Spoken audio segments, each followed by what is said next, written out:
Hey y'all, my name is Diamond. As you know, I recently graduated last school year, class of 2023. I'm now a pre-nursing major at Florida A&M University, and I'm here to tell you guys about scholarships. Everything you need to know about them is going to be in this video. Disregard the fire, smoke alarm, whatever. I want to give a shout out to my cap advisor or ex-cap advisor. I don't know, I still love her, because what I'm telling you guys is everything that she taught me.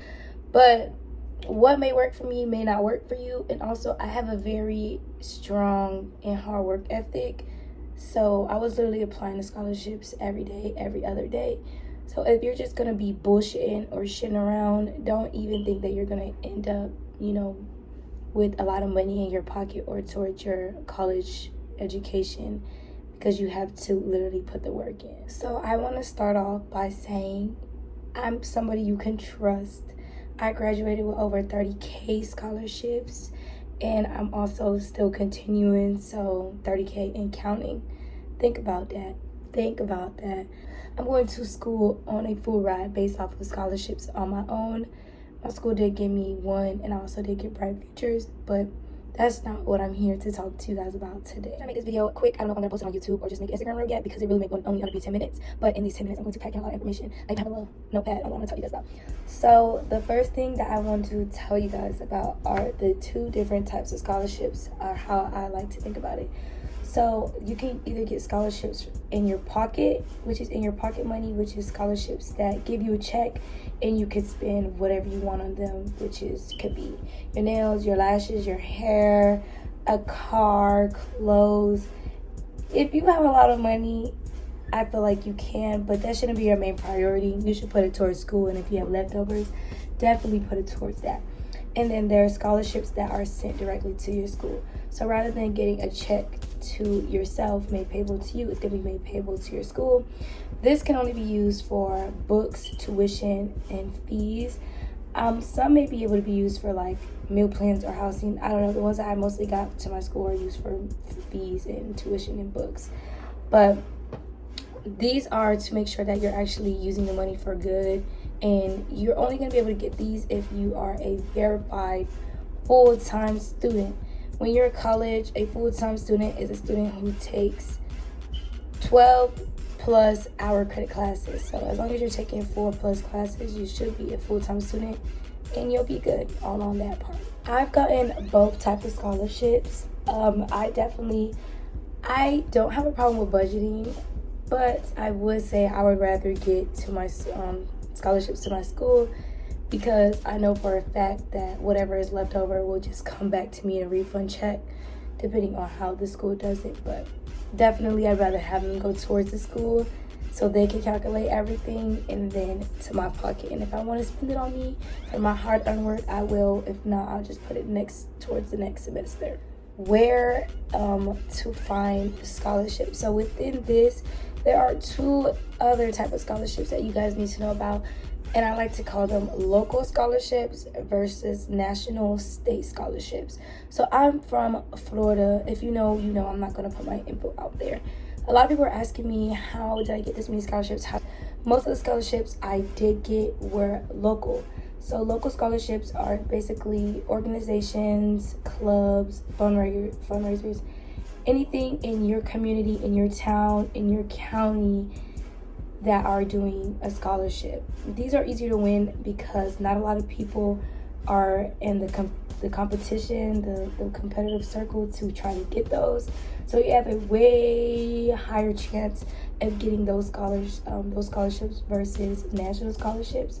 And these are scholarships that are open to all students throughout the country, throughout certain states, and even throughout the world, because you never know, it might be international student, who knows. I have only I have only won 2 national scholarships, and this is coming from somebody who was a Gates semifinalist, a Jackie Robinson semifinalist. I definitely feel like it's more important that you put yourself out there to apply to local scholarships. In the beginning, a lot of national scholarships are the ones that you're going to be seeing. So you're going to see Coca-Cola, Burger King Foundation, Ron Brown Gates Scholarship. And I'm not saying this to discourage you from applying to them because you may be the lucky person to get it. But I'm just letting you know, don't feel discouraged, because I definitely felt discouraged in the beginning that I wasn't going to be able to get any scholarships. I also want to say, just be patient and take your time. So like I mentioned before, I didn't really do a lot of research on my own because I would always end up on national scholarship websites like Big Futures. And don't get me wrong, you could win one. I won a $500 scholarship for them, so don't get discouraged. Big Futures, niche, however you say that. I never won one from that. And honestly, they make you put your email and stuff, and they just send you constant emails, and it's kind of annoying. However, I did like to use Scholarship 360 and Go Mary. Let me make sure. Yeah, I like to use Scholarship 360 and Going Mary because you can put filters that kind of resonate to you, and it'll pop up a whole bunch of scholarships. And I mean, you can literally have a scholarship for being left-handed, having brown eyes, having curly hair, you know, being an orphan, you know, having a parent who worked as a doctor, a nurse, a firefighter. There's a whole bunch of lists. But like I said, since these aren't really open to only students in your area, it is going to be a little bit more competitive. But don't let that discourage you. Once again, I did like to use Go Mary and Scholarship 360 though, because they gave me a lot of options and choices. And I don't think I won one from there, but it's a start, and it just gave you like a glimpse of what you should be doing and how you should be doing scholarships. Outside of finding my scholarships through my CAP advisor and the list she gave me, and outside of research, I love this page. I just followed her. And I also love this other page. I just followed them, so I really didn't have the opportunity to find them. The first page I'm gonna put right here, her name is, it's Dear Rattler on Instagram. She has a lot of scholarships for HBCU students. I haven't really looked through a lot of them, but most of them are for POC or minority or HBCU students. And the other one, I believe, is Progressive Opportunities, something along the lines of that. But I'm going to insert their screenshots so you guys can see them, because I kind of wish I had a page I could follow and just see a whole bunch of scholarships. I'm putting you on game right now. Y'all definitely, this is free degree tea. Oh, that one too. I like her. So let me just put all three in here because they're actually really good. So follow them right now, or else you won't get money. Somebody asked me on Instagram, what is an SAT or ACT requirement? And I think this is a good question because, like I mentioned, there are some scholarships for, you know, academics. But even then, they're very lenient on what GPA you need. I only remember seeing 2 scholarships that required a minimum SAT score, which was an ACT score of 23 and an SAT score of like 1200 or 11. I don't know. That's besides the point. A lot of the scholarships that you find, they are very unique and different in their own way. And some of them, they may take account into your GPA and score, but that's not all the time. So don't be discouraged if you have a low GPA. I mean, you shouldn't have a low GPA to the point where you're not graduating. But don't be discouraged if you have a GPA that's not as competitive as somebody else's, or a SAT or ACT score that's not as competitive as somebody else's. Because at the end of the day, you never know. Some things that you definitely should have for a scholarship and are going to need sooner or later is a headshot photo, which if you do your senior pictures, my family just decided to act up and be annoying today. But anyways, you're definitely going to need a headshot photo, which you can easily use your senior pictures. You're going to need a resume, okay? And now when I tell y'all, I'm not going to teach you how to make a resume because you're old enough to learn or Google it on your own. But you should have at least an academic resume, which is basically all your academic achievements, your accolades, your honors, your awards, you know, your community service, all of that. And you should also just have a regular resume, which has your work experience, volunteer experience.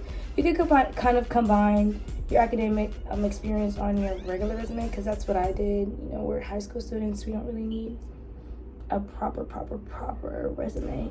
So you're definitely gonna need that. Like I said, you should definitely keep all your texts, essays, statements, letters that you've written and put on a Google Doc so you can easily revise it.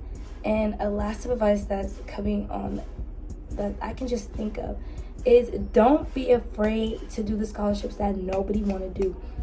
Like, if you see a scholarship that says make a video, make that video. I promise you, you're probably 1 out of 50 or 25 students that chose to make the video, and you have a way higher chance of winning those scholarships, whether it be local or national. Like, I won a Thurgood Marshall scholarship for $5,000 off of a video, a 2-minute video that literally doesn't even take no more than 10 minutes to make, and you don't even have to really edit it. If you want to edit it, okay, cool. You can use editing softwares as iMovie or even Canva. That's what I used, and look at me, $5,000 later.